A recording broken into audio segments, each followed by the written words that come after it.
আমি এতিয়া ক্লাছ 7-ৰ সৰোজনী নাইডু নামৰ পাঠটি আলোচনা কৰিবলৈ আগবাঢ়িছোঁ। সৰ্বপ্ৰথমে মই এবাৰ ৰিডিং কৰি ল'ম, তাৰ পিছত তোমালোকক ইয়াৰ অসমীয়াত ব্যাখ্যা আগবঢ়াম। ঠিক আছে, তেন্তে আমি আৰম্ভ কৰোঁ। অৱশ্যে বটালিয়া কি কৈছে? There is an image of Sarojini Naidu that remains permanently set in my mind.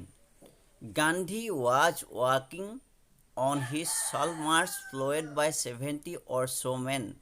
He has decided to include only men because the march he believes will be too arduous for women to cope with. Female nationalists led by Naidu, however, have other ideas.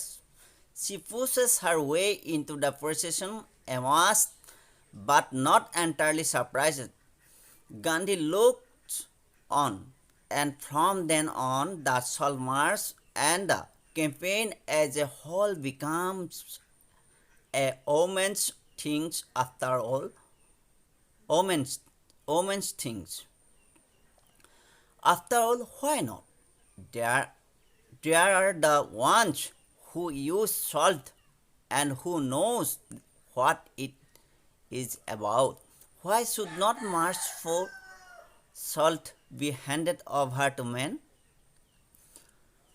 Whether myth or reality, this image only reinforces our idea of what Naidu stood for: courage and indomitable spirit, a commitment to the nationalist movement, political acumen, and her most memorable traits, an irreverence and sense of humor. The latter was in evidence the first time she met Gandhi in London in 1914. She walked through the door and saw a little man with a shaven head seated on the floor eating a messy meal of squashed tomatoes and olive oil, and she burst into laughter at this amusing and unexpected vision of a famous leader. At which point Gandhi looked at her unfazed and said, "Oh, you must be Mrs. Naidu. Who else would dare to be so irreverent?" So, এয়া আছিল সৰোজনী নাইডুৰ প্ৰথম চোৱা। আমি ইয়াৰ বিষয়ে অসমীয়াত আলোচনা কৰিম। ঠিক আছে, সৰোজনী নাইডু বাই উৰ্বশী বটালিয়া। সৰোজনী নাইডুৰ বিষয়ে উৰ্বশী বটালিয়াই লিখিছে পাঠটি। এই পাঠটি আলোচনা কৰাৰ আগতে আমি ইয়াত এটা কথা উল্লেখ কৰিছে, যিটো সল্ট মাৰ্চ, যিটো নিমখ আন্দোলন অথবা দাণ্ডি আন্দোলন বুলিও কয়। সৰোজনী নাইডুৰ বিষয়ে ক'বলৈ যাওঁতে লেখকে সৰোজনী নাইডুৰ ভাৰতৰ স্বাধীনতা আন্দোলনত তেখেতৰ ভূমিকা কেনেধৰণৰ আছিল সেই সম্পৰ্কে পাঠটিত এটি চমু উদাহৰণ দাঙি ধৰিছে। এগৰাকী জাতীয়তাবাদী নাৰী, ৰাষ্ট্ৰীয়তাবাদী নাৰী হিচাপে সৰোজনী নাইডুৱে সেই নিমখ আন্দোলনত কেনেদৰে মহাত্মা গান্ধীৰ লগত অংশগ্ৰহণ কৰিছিল সেই কথা আমাক প্ৰথমে জানিবলৈ দিছে। ইয়াৰ পিছতে সৰোজনী নাইডুৱে ক'ত জন্মগ্ৰহণ কৰিছিল, পঢ়া শুনা কি কৰিছিল, তেখেতৰ মাক দেউতাক কোন কোন আছিল, সেই সম্পৰ্কে আমি পিছৰ চোৱাত পাম। এতিয়া প্ৰথম চোৱাত আমাক সৰোজনী নাইডুৱে যেতিয়া নিমখ আন্দোলনত জড়িত হৈছিল, সেই নিমখ আন্দোলনত তেখেতে জড়িত হ'বলৈ যাওঁতে কেনেধৰণৰ কথা-বাৰ্তা, কেনেধৰণৰ পৰিস্থিতিৰ মুখামুখি হৈছিল সেই সম্পৰ্কে কিছু কথা ইয়াত উল্লেখ কৰিছে। এতিয়া নিমখ আন্দোলন কি সেই সম্পৰ্কে আমি জানি ল'লে এই কথাখিনি আমি ভালদৰে বুজি পাম। ঠিক আছে, নিমখ আন্দোলন বা দাণ্ডি আন্দোলন 1930 চনত হৈছিল। মহাত্মা গান্ধী, জাতিৰ পিতা মহাত্মা গান্ধীয়ে এই নিমখ আন্দোলনৰ গুৰি ধৰিছিল। যেতিয়া ব্ৰিটিছে নিমখৰ ওপৰত কৰ লগাবলৈ আৰম্ভ কৰিছিল, তেতিয়া নিমখৰ পৰা কৰ উঠাই ল'বলৈ মহাত্মা গান্ধীয়ে তেওঁৰ লগত 800জন লোক লগত লৈ আহমেদাবাদৰ এখন আশ্ৰমৰ পৰা সবৰমতী আশ্ৰমৰ পৰা 24 দিন একেৰাহে খোজকাঢ়ি গুজৰাটৰ এখন দাণ্ডি নামৰ গাঁৱৰ সাগৰৰ তীৰত থকা দাণ্ডি নামৰ গাঁওখনলৈ পদযাত্ৰা কৰিছিল। এই নিমখৰ যিটো কৰ লগাইছিল ব্ৰিটিছে, সেই কৰ উঠাই ল'বলৈ 24 দিন একেৰাহে খোজকাঢ়ি তেওঁ লাষ্টৰ হাতৰ মুঠিত নিমখ লৈ উঠাই ল'ব লাগে বুলি আন্দোলন কৰিছিল। সেই আছিল চমুকৈ নিমখ আন্দোলন। সেই নিমখ আন্দোলনত সৰোজিনী নাইডুৱে কেনেধৰণে অংশগ্ৰহণ কৰিছিল, অংশগ্ৰহণ কৰিবলৈ যাওঁতে সৰোজিনী নাইডু কেনেধৰণৰ পৰিস্থিতিৰ মুখামুখি হৈছিল, সেই সম্পৰ্কে আমি এতিয়া পাঠটিত পাম। ঠিক আছে, আমি প্ৰথমৰ পৰা আলোচনা কৰোঁ, লাইন ৱাইজ আলোচনা কৰোঁ। ঠিক আছে। There is an image of Sarojini Naidu that remains permanently straight in my mind. ইয়াত এখন ফটো আছে, এখন ফটো আছিল, যিখন ফটো সৰোজিনী নাইডুৰ যিখন ফটো মোৰ মনত খুব সাঁচ বহুৱা এখন ফটো আছিল বুলি কৈছে। মোৰ মনত গভীৰভাৱে সাঁচ বহুৱাইছিল ফটোখনে বুলি কৈছে। যিখন আমি স্ক্ৰীণত যিখন ফটো দেখিছোঁ, এই ফটোখনৰ কথাই হয়তো লেখিকাই উল্লেখ কৰিছে। এই ফটোখনে মোৰ মনত গভীৰভাৱে সাঁচ বহুৱাইছিল বুলি কৈছে। সেই ফটোখনত কি আছিল কৈছে, গান্ধী ৱাজ ৱাকিং on his salt march followed by 70 or so men। গান্ধীয়ে জাতিৰ পিতা মহাত্মা গান্ধীয়ে খোজকাঢ়ি গৈ আছিল, শোভাযাত্ৰা কৰি গৈ আছিল। তাত প্ৰায় 70জনমান মানুহে তেখেতৰ লগত গৈ আছিল। মই ইতিমধ্যে কৈছোঁ 800জন মানুহে অংশগ্ৰহণ কৰিছিল বুলি, ইয়াত সেইকাৰণে প্ৰায় 70 or so men বুলি ইয়াত সেইকাৰণে উল্লেখ কৰিছে। তেনেকৈ গৈ আছিল। He has decided to include only men because the march he believes will be too arduous for women to cope with। কৈছে সেই যি তেখেতৰ পদযাত্ৰাটো আছিল, পদযাত্ৰাটোত কেৱল পুৰুষকহে তেওঁ অগ্ৰাধিকাৰ দিছিল, কেৱল পুৰুষেই অংশগ্ৰহণ কৰিব লাগে বুলি মহাত্মা গান্ধীয়ে বিশ্বাস কৰিছিল। কাৰণ it will be to arduous for women, মানে এইটো মহিলাৰ কাৰণে খুব কষ্টকৰ হ'ব বুলি, খুব কঠিন হ'ব বুলি মহাত্মা গান্ধীয়ে অনুভৱ কৰিছিল। এই আন্দোলনৰ মুখামুখি হ'বলৈ মহিলাই অংশগ্ৰহণ কৰিলে মুখামুখি হ'বলৈ অধিক কষ্টকৰ হ'ব বুলি মহাত্মা গান্ধীয়ে উপলব্ধি কৰিছিল। সেয়েহে তেওঁ নিমখ আন্দোলনত এই পদযাত্ৰাত কেৱল পুৰুষক অংশগ্ৰহণ কৰিবলৈ অনুমতি প্ৰদান কৰিছিল। বাৰু যি কি নহওক, তাৰপিছত কি হ'ল চাওঁচোন। ফিমেল নেশ্যনেলিষ্ট লিড বাই নাইডু, এগৰাকী মহিলা ৰাষ্ট্ৰীয়তাবাদী নাইডু কৈছে, হাউএভাৰ হেভ আদাৰ আইডিয়া, যি কি নহওক তেখেতৰ অন্যান্য কৌশল আছিল। She pushed her way into the প্ৰচেছন,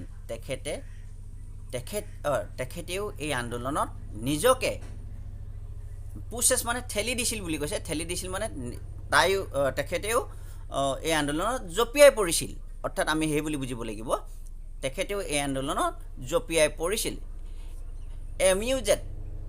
এমিউজেড মানে জঁপিয়াই, এই আন্দোলনত জঁপিয়াই বা এই পদযাত্ৰা কৰি তেখেতে আনন্দ উপলব্ধি কৰিছিল। ঠিক আছে, বাট নট এণ্টায়াৰলি ছাৰপ্ৰাইজ, কিন্তু খুব আশ্চৰ্যজনক, সামগ্ৰিকভাৱে খুব আশ্চৰ্যজনকো কথা নাছিল। গান্ধী লুকছ অন, গান্ধীয়ে তেখেতলৈ চাইছিল, লক্ষ্য কৰিছিল। এণ্ড ফ্ৰম দেন অন, আৰু তেতিয়াৰ পৰা the salt march and the campaign as a whole became a women's thing. যেতিয়া সৰোজিনী নাইডুৱে এই আন্দোলনত জঁপিয়াই পৰিছিল, তেতিয়াৰ পৰাই এই আন্দোলনটো মহিলাৰ আন্দোলন হিচাপে গঢ় লৈ উঠিছিল। আফটাৰ অল হোৱাই নট, মুঠৰ ওপৰত কিয় নহ'ব? They are the ones who use salt and who knows what it is about. কিয় নহ'ব? মহিলাহে বুজি পায় নিমখ কি, ইয়াৰ প্ৰয়োজনীয়তা কিমান, সেই বুলি কৈছে। Why should the march for salt be handed over to men? কিয়নো কেৱল যে পুৰুষকেই যে নিমখ আন্দোলনত জড়িত কৰাব লাগে, সেই বুলি লেখকে উল্লেখ কৰিছে। চ' এতিয়া পিছৰ চোৱালে যাওঁ। Whether myth or reality, this image only reinforces our idea of what Naidu stood for. এয়া সত্যই হওক বা অসত্যই হওক, this image only reinforces আমাক মানে উদগনি যোগায়, মানে উদগনি যোগায় our idea of what Naidu stood for.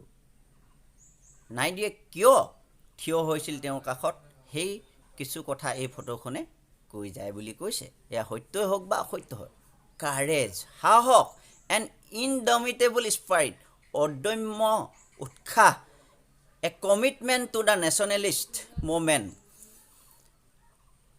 ৰাষ্ট্ৰীয়তাবাদী আন্দোলনৰ বাবে প্ৰতিশ্ৰুতিসম্পন্ন এগৰাকী মহিলা, পলিটিকেল একিউমেন, ৰাজনৈতিক বিচক্ষণতা, and her most memorable traits, আৰু তেওঁ এটা অতিকৈ মনত ৰাখিবলগীয়া কথা, and her traits and irreverence and change of humour, এগৰাকী ব্যতিক্ৰম আৰু যিকোনো কথা তাৎক্ষণিকভাৱে উপলব্ধি কৰিব পৰা এগৰাকী মহিলা আছিল বুলি কৈছে, এগৰাকী ৰসিক মহিলা আছিল বুলি কৈছে। The letter was in evidence the first time, পিছলৈ ইয়াৰ প্ৰমাণ পোৱা গৈছে। কেনেকৈ পোৱা গৈছে? এভিডেঞ্চ মানে সাক্ষী বা প্ৰমাণ পোৱা গৈছে। The first time she met Gandhi, যেতিয়া গান্ধীজীক প্ৰথমবাৰৰ বাবে লগ পাইছিল, ইন লণ্ডন 1941, 1914 চনত যেতিয়া তেখেতে গান্ধীক লগ পাইছিল, তেতিয়া কি হৈছিল? she walked through the door and saw, তেখেতৰ দৰজামুখলৈ গৈছিল আৰু দেখিছিল, a little man with a shaven head, এগৰাকী এ লিটিল মেন, এজন সৰু মানুহ, shaven head মানে চুলি নথকা, টপা মানুহ, headed on the floor eating a messy meal, তেনেধৰণৰ মানুহ এজনে কি কৰি আছে? ফ্ল'ৰখনতে, মজিয়াতে বহি কি কৰি আছে? ইটিং মেচি মিল, খুব চাফ চিকুণ নহয় আৰু লেতেৰা খাদ্য খাই আছে। কি কৈছে? স্কোৱাছে টমেটো কাটি লৈছে, টমেটো কাটি লৈ কিনে অলিভ অইলৰ লগত খাই আছে। And she burst into laughter, আৰু সেয়া দেখি নাইডুৱে খুব নিজকে হাঁহি ৰখাব নোৱাৰি তেখেতৰ আগতে হাঁহি দিছিল আৰু ফাককৈ। ঠিক আছে। At this amusing and unexpected vision of famous leader, তাৰমানে এনেকুৱা ধৰণৰ আচৰিত, ইমান এজন জনপ্ৰিয় নেতা আৰু এনেকুৱা ধৰণৰ দৃশ্য, সেই দেখি মানে নাইডুৱে হাঁহি দিছিল। এনেধৰণে খাইছে সেই বুলি হাঁহি দিছিল। At which point Gandhi look at her unfazed and said, আৰু সেই সময়ত গান্ধীজীয়ে তেখেতলৈ আনফেজেড মানে আচৰিত নোহোৱাকৈ, সেই সময়ত আচৰিত নোহোৱাকৈ গান্ধীজীয়ে তেখেতলৈ চাইছিল আৰু কৈছিল কি বুলি? Oh, you must be Mrs Naidu, তুমি নিশ্চয় নাইডুৱে হ'বা, মিছেছ নাইডুৱে হ'বা। Who else would dare to be so' irreverent, কোনে এনেকৈ মোক তাচিল্য কৰিবলৈ, এনেকৈ মোৰ হাঁহিবলৈ কোনোবাই সাহস কৰিব, সেই বুলি মহাত্মা গান্ধীয়ে কৈছিল। এই চোৱাত আমি এইখিনি কথাই পালোঁ। পাছৰ চোৱা আমি বেলেগ এদিনা আলোচনা কৰিম। এই চোৱা তোমালোকে ভালদৰে পঢ়িবা, বুজি উঠিবা বুলি মই ভাবিছোঁ। এবাৰ যদি চোৱা ভালদৰে বুজি নোপোৱা, 2-3 বাৰ ৰিপ্লে কৰি তোমালোকে শুনিবা আৰু তোমালোকে পঢ়িবলৈ যত্ন কৰিবা। ইয়াৰ যিবিলাক শব্দ সেইবিলাক অসমীয়াত আয়ত্ত কৰিবলৈ যত্ন কৰিবা বুলি আশা কৰি আজিলৈ ভিডিঅ'টো ইমানতে সামৰিছোঁ। কৃষ্ণ ধন্যবাদ।